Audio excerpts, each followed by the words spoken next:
Thank you so much. I'm very grateful to the law firm of Arnold and Porter, with all of my friends here, the DC Bar and the American Society for sponsoring this event. I've been the legal advisor now for about 8 months, and people often ask me, how does your current job differ from your previous one, Dean of Yale Law School? And my usual answer is, it's simple. I don't ask anyone for money, nobody asks me for money, and I have no money.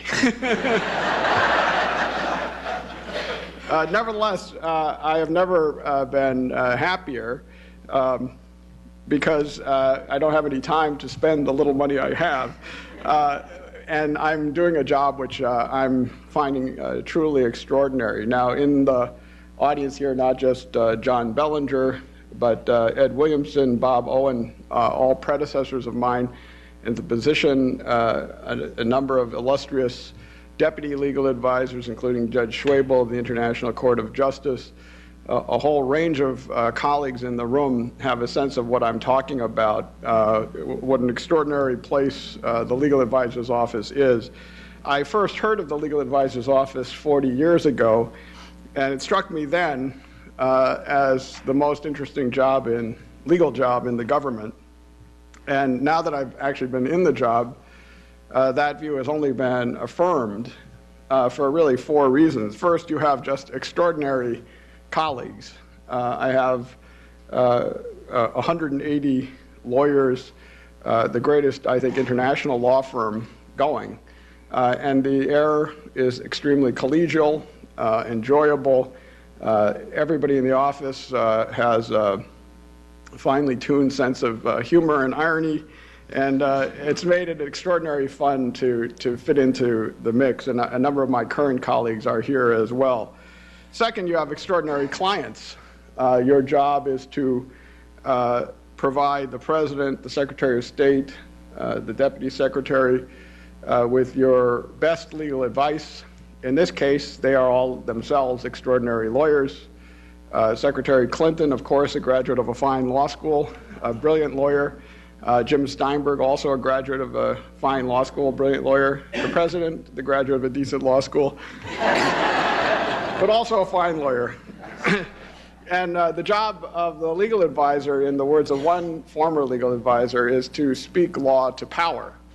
A third reason is that you're asked to play many and varied roles, about which I'll say more in a moment. I don't doubt that there are other legal jobs in the government where you appear before important courts, where you give advice to important clients, but the legal advisor plays the role of advisor, litigator, negotiator, diplomat, public spokesperson. It's an extraordinarily rich and varied diet. And then fourth and finally, and I think this is the greatest reward of the job, every day you encounter questions that are among the most fascinating questions that an international lawyer can address. When I was a professor, or as a professor, you actually spend a lot of time trying to think up exam questions to ask your students. In my current job, exciting and mind-blowing exam questions come into my door every day. Like, can you attach a panda?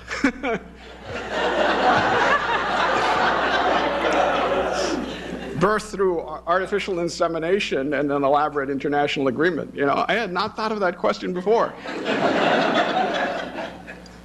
Or how about this one? Can Muammar al-Gaddafi erect a tent in Central Park, or failing that, move it to Englewood, New Jersey, notwithstanding Englewood City Ordinance, whatever the number was at the time? I was looking at it very closely at the time. These are fascinating and enjoyable questions. You literally could not make them up.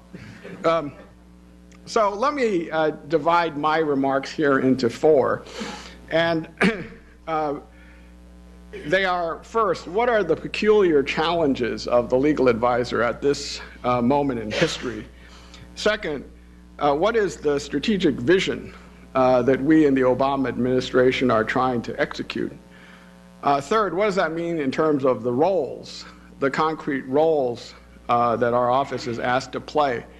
And let me identify 4, what I'll call counselor, conscience defender and spokesperson.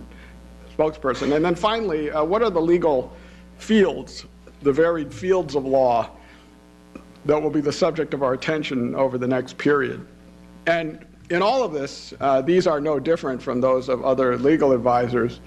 For all the differences that you may hear between one legal advisor and the next, we have a deep continuity of experience. Only the other legal advisors really know what I'm experiencing. I found the community of legal advisors and lawyers from the office to be extraordinarily supportive in everything I've been doing, and for that I thank you. So let me turn first to the question, my peculiar challenges. At this moment, they could be summarized in two phrases: Mickey Mantle and two guys from Galway. Let me just elaborate. Mickey Mantle, as you may know, was a baseball player of great repute. He was also known for being a bit of a carouser. A story told about him, which I know to be true, is that he, on one occasion, got hurt. He was somewhat injury-prone. That night he went out and got very drunk, thinking he wouldn't play the next day. He's sitting in the dugout in the next day's game, and suddenly he's called upon to pinch hit. And hungover, he staggers from the dugout, and he swings wildly at the first pitch and misses by several feet. And then he swings wildly at the second pitch and misses. And then on the third pitch, he hits a tremendous 500-foot home run, and he runs around the bases. And the crowd is cheering, and they call him out. And he staggers out to the steps, and he squints out at the audience, and he says to his teammates, you know, those people don't know how hard that really was.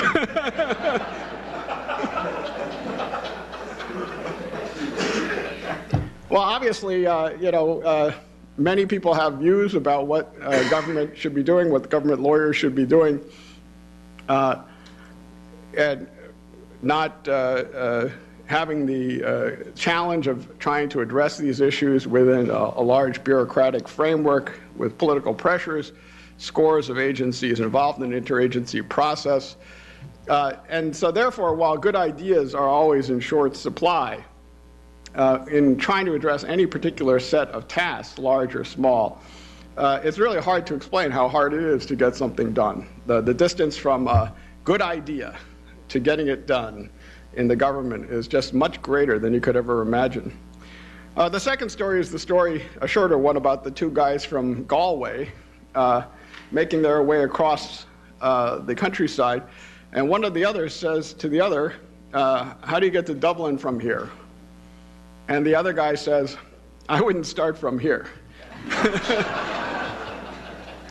Well, if we were trying to get to a particular place with regard to the U.S. relationship to international law, I would not have picked a situation in which you have conflicts with Afghanistan, Iraq, Al-Qaeda, the worst recession since the Depression, difficult and divided political environment, thorny carryover issues such as closing Guantanamo, trying to resume multilateral engagement in a wide array of international fora, climate change, the International Criminal Court, the Human Rights Council, as well as at the same time trying to take on some of the new legal challenges of the 21st century, whether global warming, changes in the polar environment, cyber space, cyber crime, food security, global health, just to name a few. And then just to round things out, throw in a 7.0 earthquake in Haiti, 4 feet of snow in D.C., and you know, it's harder than it looks.